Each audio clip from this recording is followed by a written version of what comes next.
Potret pernikahan Maudy Ayunda ala dua budaya.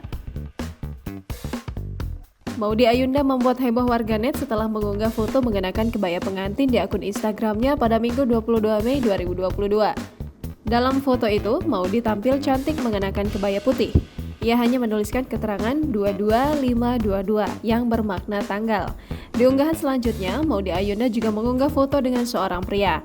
Maudy dan pria itu mengenakan hanbok atau baju tradisional Korea. Dalam unggahan itu, Maudy lagi-lagi tidak memberikan keterangan gamblang. Ia hanya menuliskan keterangan bersamamu yang dituliskan dalam aksara Korea. Dalam postingan Instagramnya, Maudy Ayunda tampak cantik dengan menggunakan kebaya putih dan juga berpakaian tradisional Korea Selatan.